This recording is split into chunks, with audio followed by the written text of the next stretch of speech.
going to be looking at a Stingray, which is a solid state stern machine, which I've picked up. It's got a couple of niggly issues with regards to some of the lights. The purpose of all my videos is to give people confidence that if I can do it, anyone can, and for people to realize that this stuff's really possible to fix. And if you're methodical, you can make it work. So I've got the back glass off, and you can see the general illumination lights. These are ones that are on generally. All of the lights are on, so these are the generally keep effectively make the lights, the backboard glow from behind.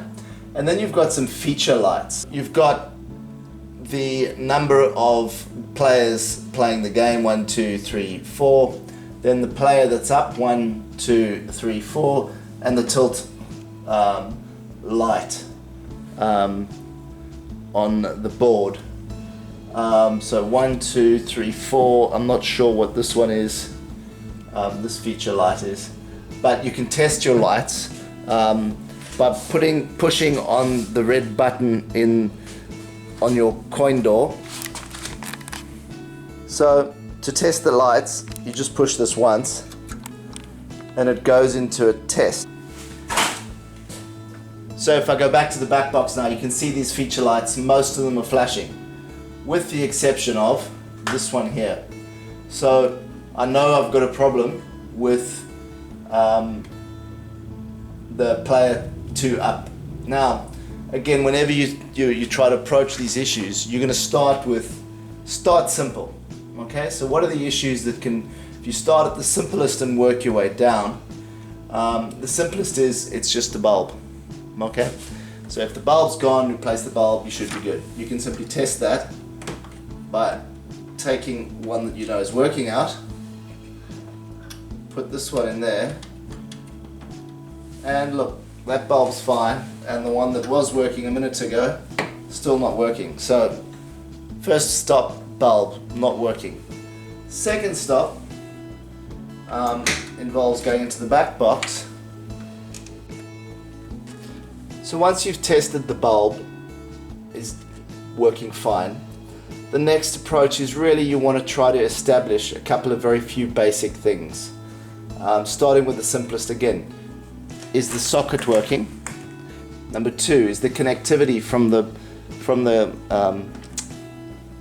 socket, the wire, through to where the board is working?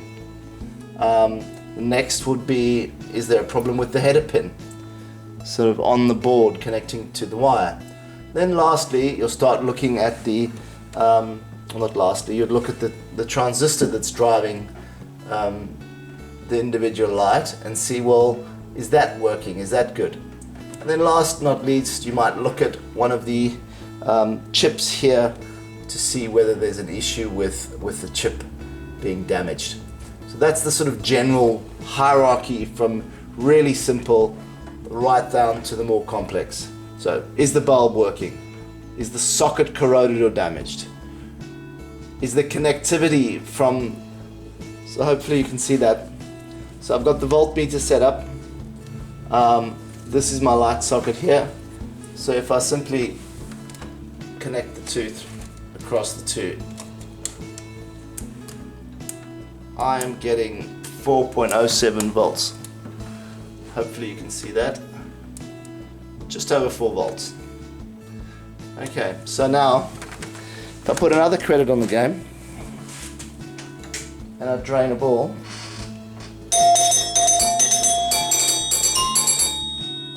this is very basic, and I'm sure there's a much better way of doing this. Let's say I drain a ball.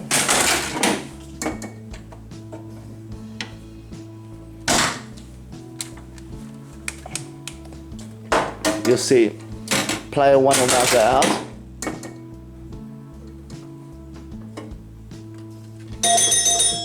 Okay, so there's your player 1.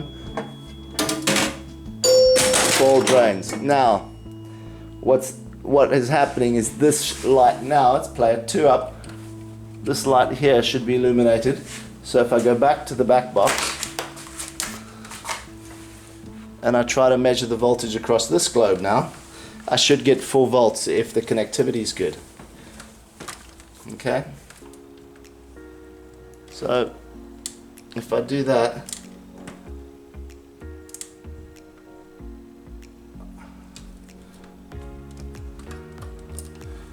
I'll plug this one in, check what am I getting.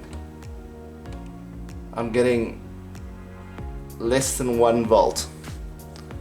Okay, so less than 1 volt for measuring that, so there's clearly an issue. Okay, so we've established now that the volt, it's not getting the right voltage when it's up. So now we're going to check whether the connectivity from this wire back to the board is good. Okay, so we can, the color of the wire here is yellow with a blue, thin blue stripe in it. So we can remember that and test that back. Right, okay, so now we're going to check whether this continuity from this cable is going back to the board. The lower board over here is your lamp board, your lamp driver board, okay? And you've got different plugs going to different areas. Typically speaking, these on the right hand side are going down to under the playfield, and these drive your the lights in your back box. So this plug in particular, which is labeled J2 at the bottom, is the controls all of these light boards up here. If you want to make sure of that, you can download the schematics from ipdb.com, great resource. You can download the schematics and have a look. I'll put these pictures up, I'll stitch them together. They are very useful to be able to work through it. And you can see that within the lamp driver board, the J2 plug is responsible for all of the wires and driving all of the lamps that are feature lamps in the back box. So if we take this out, we can have a look at all those wires. Now each of these wires colors will now go and correspond. If you zoom into this, okay, so that's what each of these wires now will correspond with the color on the wire in the back box. Now we already mentioned that the wire that is driving our player 2 up is yellow with a thin blue line.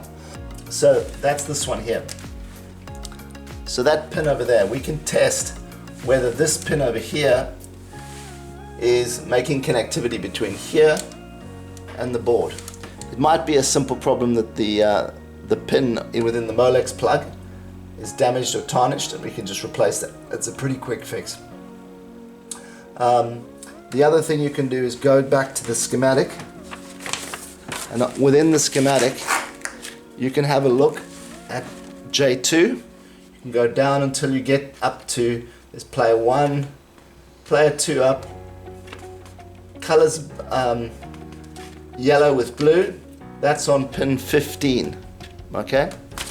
You can go to your back box and you can see the way that the plug was put in. It was this way, and the numbers start at the bottom and work their way up to 23. So we know that this is pin 23 and this is pin 1. So on the schematic it says that the player 2 is on the 15th pin, and sure enough when we go and search for the 15th pin, it is the one that we had with our yellow with blue strand in it. So we know that that's the right one. So if we simply go and have a look and test for continuity, we should find that there's continuity between those two elements. So if we zoom out, okay, and what I've got is I've got the voltmeter set on the continuity, and so when I test it beeps, okay, so I've removed the light bulb, okay, and we're going to test the continuity.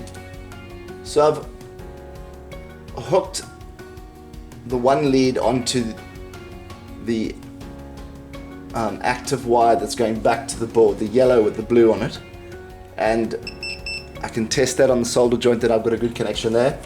And then I can go back and test pin 15, the same color, which is, I can test the pin, the yellow with the light blue on it.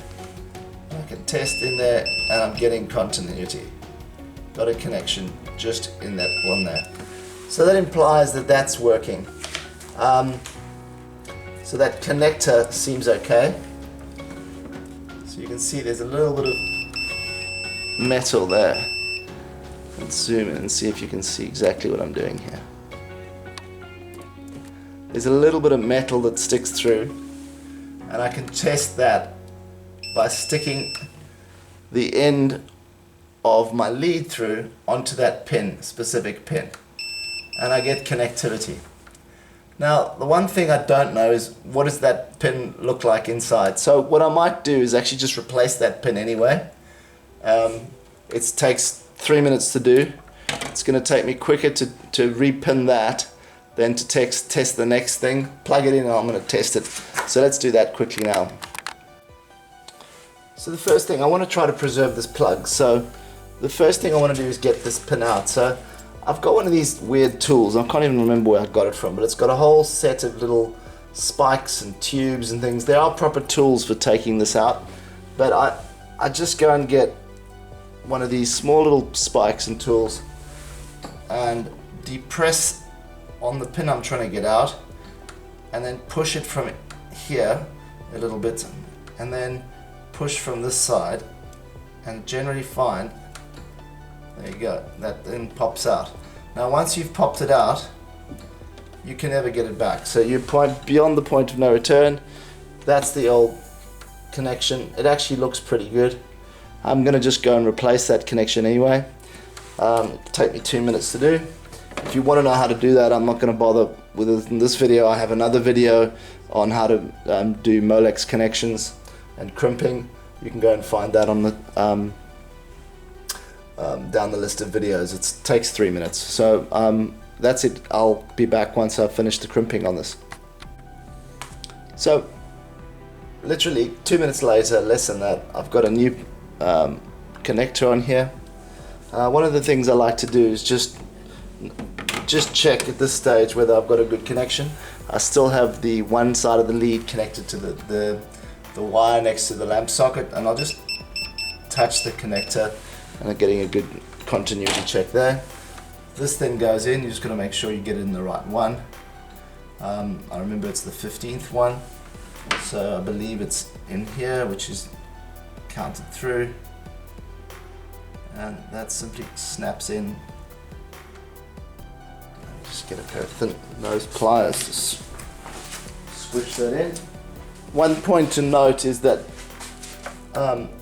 this connector and these pins are the 1/10 of an inch size pin. The bigger ones on the other parts of the board and used in more modern games generally are the .156, which are the bigger pins. So you've got to make sure you obviously use the right size pin. Plugs back in. I've plugged it back on, and one of the ways to check whether you've got good continuity, I've left my so I've still got my one side of the connector up here.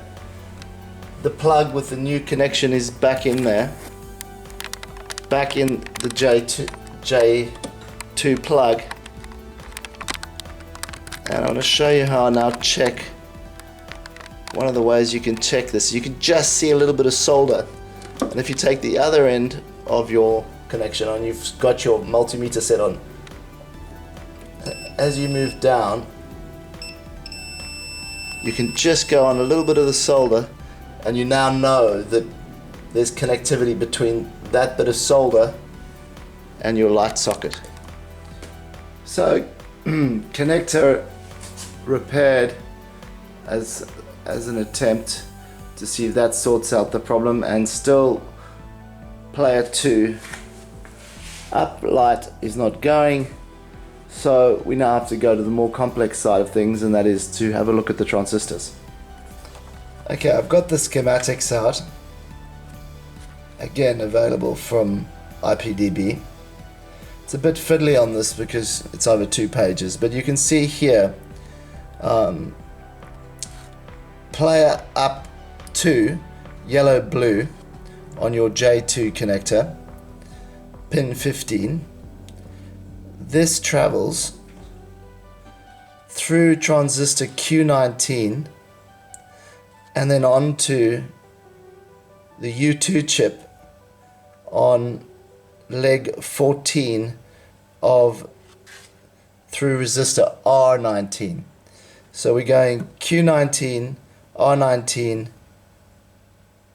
to pin 14 on the U2 chip. So what I'm going to do is have a look at the continuity now between pin 15 on the J2 connector, because I know the plug's good, and the leg on the Q19 transistor. It sounds very scary if you've not done this before. It's actually pretty basic. It's just testing that the current is able to flow from the pin 15 to the leg on the Q19 transistor, which is a little mini chip on the board, or a little mini transistor on the board that you'll see on the board quite clearly. It's a simple test to do, and we'll go and do that now, and I'll show you how to do that so you feel comfortable doing it yourself. So you'll remember that this is the lamp driver board. You've got a series of larger transistors here and then these mini transistors here, and sure enough, if you look down here, this little transistor here is Q19. So we're going to check the continuity between this transistor and down to this pin 15 on this chip here. So we're going to unplug this.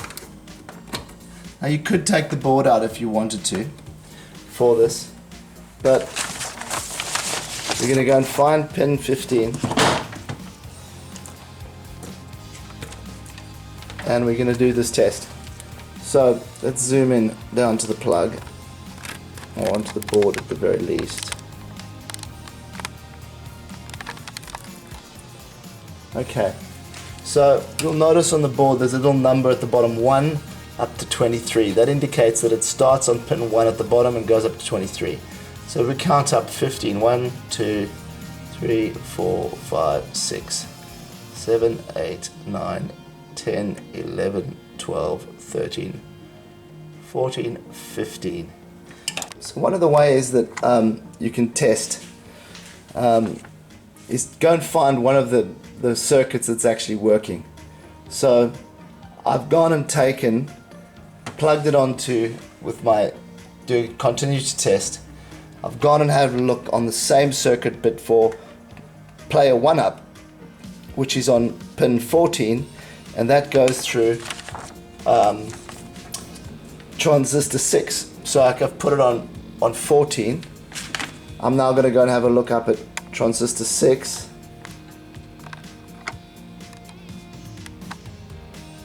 Which is up there. And now I'll be able to have a look at which of the legs on the transistor is usual to be ground to get connectivity. And it's this bottom right hand leg. So now that I've established that when I test on this bottom right hand leg of the transistor, it works. When I go and test 19, I'm expecting that when I touch on this bottom left one, it will work. So I'm going to change the pin on where it's hooked into to pin 15, and when I go and click on on transistor 19, that should connect. Okay, so I've put it on the 15th pin, go to 19, and I get a connection. So now I know that there's a connection from this pin to the transistor. So now we know that the bulb is not bust. 1, 2, the socket's not bust. 3, the connectivity from the socket to the plug, to the molex plug, is good. The molex plug is good. The pin to the transistor is good. So now it's starting to get a little bit more complex. I'm going to test the transistor, and that's the next step, which we'll have a look at. So I've taken the lamp driver board out of the Stingray machine, and this is what drives each of the individual lamps. Now you remember that I have problems with the player 2 up not working, little lamp not working, just never going on.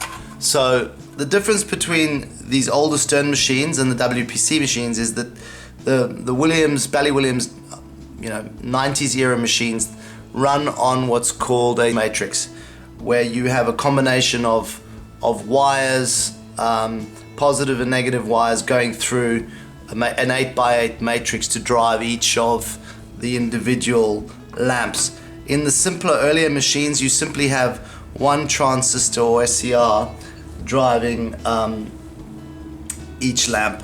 So the SCRs are simply, best I can describe them, as mini transistors, and they're effectively a gate which, by applying a small amount of current to one of the legs, allows for the current to flow through like a gate through the other two, and effectively ground the connection so that it allows current to flow through the lamp, illuminating the lamp on control.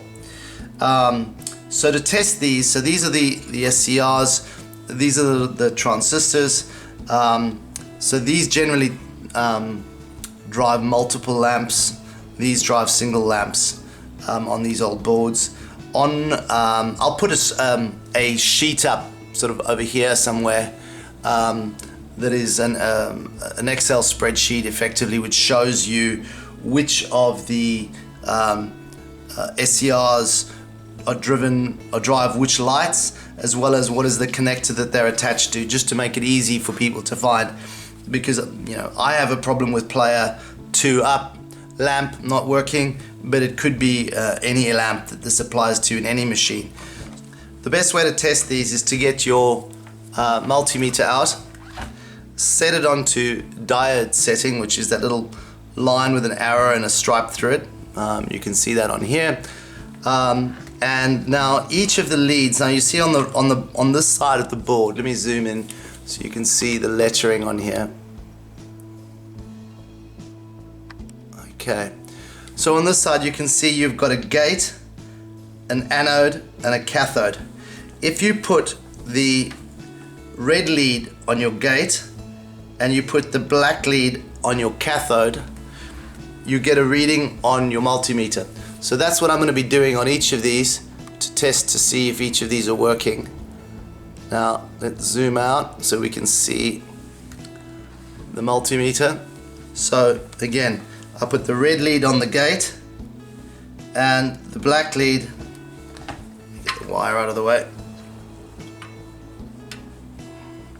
So the red lead is going on the gate and the black lead is going on the cathode, and I'm getting a reading of about 0.67. So if I'm going to go do each of these now to check them while I've got this up.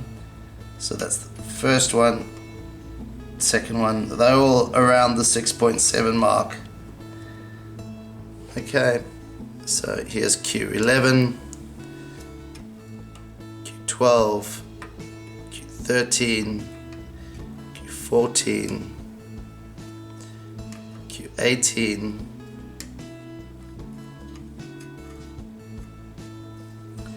and Q19. So when I go Q19, I get no reading. Now that implies that this transistor here, or this SCR, is damaged. Go on to S20, and the rest of them are all fine, and I'll just go through and check them all.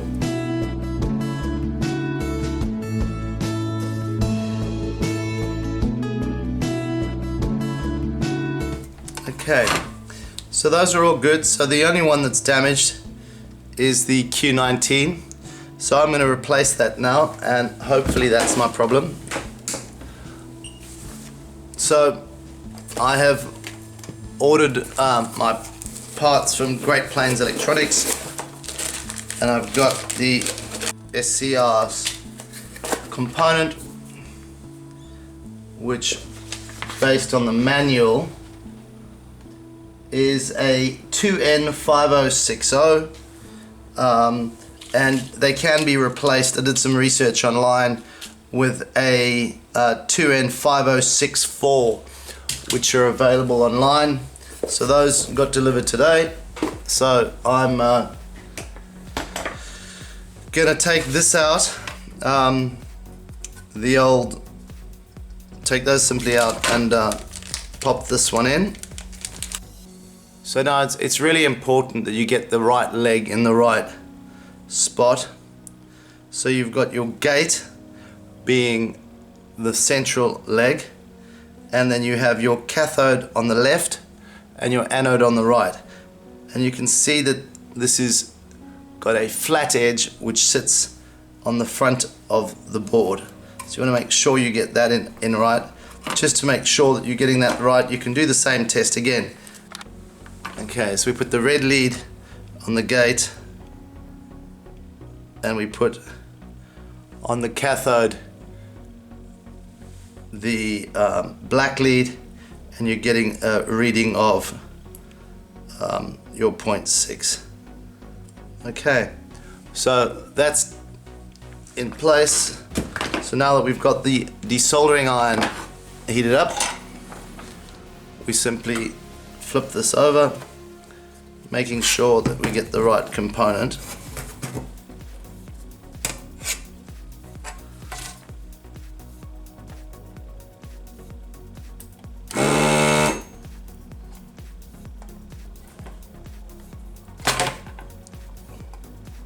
It's definitely the right component.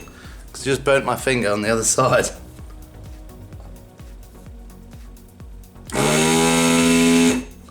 Okay,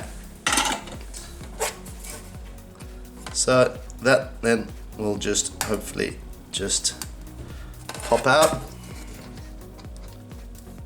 One leg's still a little stuck, so we'll just apply a little bit of heat. So that's out already. So you can see the solder sucker has taken that out, so you can see the way that it goes in.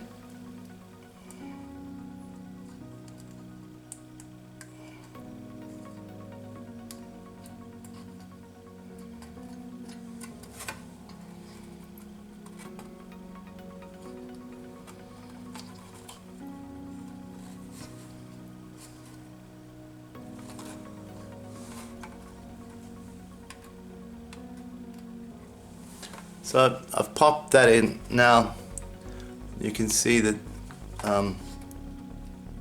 squash those legs down so that it's nice and flush on the board, and I've squished the legs out like that. So now it's just a matter of soldering that in, and we should be done.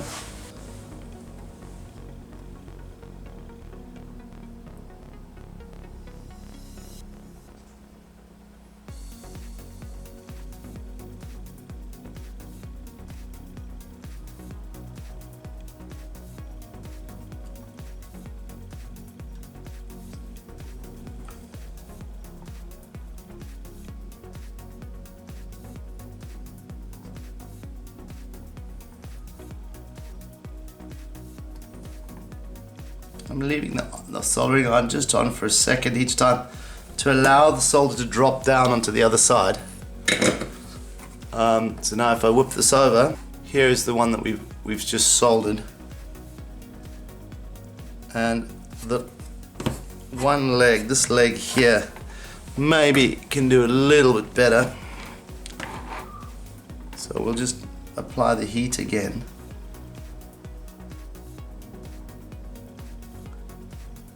Allowing the solder to flow down better onto the other side.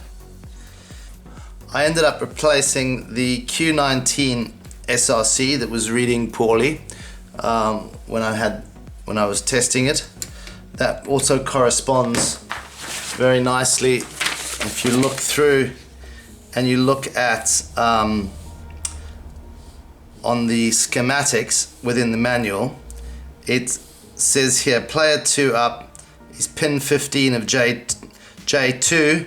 You follow that across and it ends up at Q19. So you can follow that across to pin 15 is player 2 up. So fairly convinced that that is the underlying problem. I then also have just resoldered the existing component, the SRC, that was sort of giraffe drinking kind of look in Q14, Q53. I can't remember one of the other ones. I think it was might have been Q49 or 59. So just fix those up so that the leads are now sufficiently far apart that there's no chance that they can potentially move and short circuit against each other. So I'm going to pop this back in and we'll see how that works and see if we've got our problem fixed. Okay, so the lamp driver board's back in. We've made sure that the plugs are good.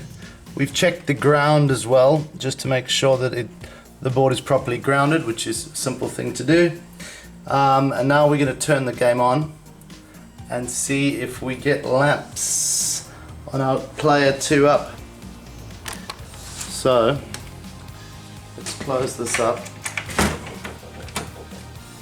Ideally, when I go into the lamp test, we want that light to come on, then we've been successful. So look at that. Simple as that.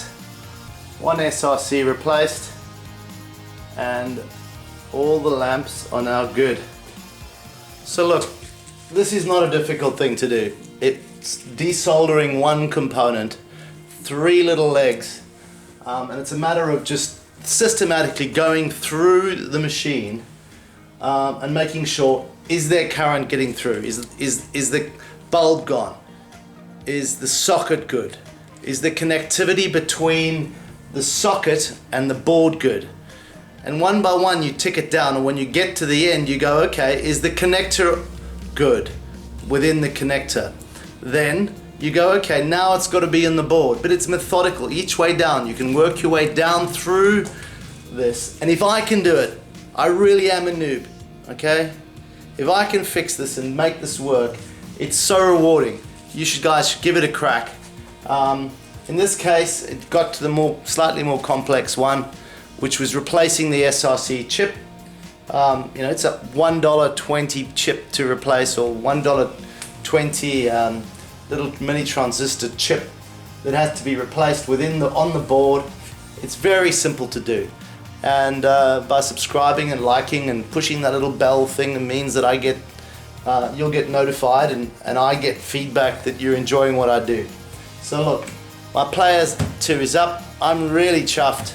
Got this working. Again, if I can do it, anyone can. The stuff is simple to learn. Come on guys, you can fix your own machines, keep things going.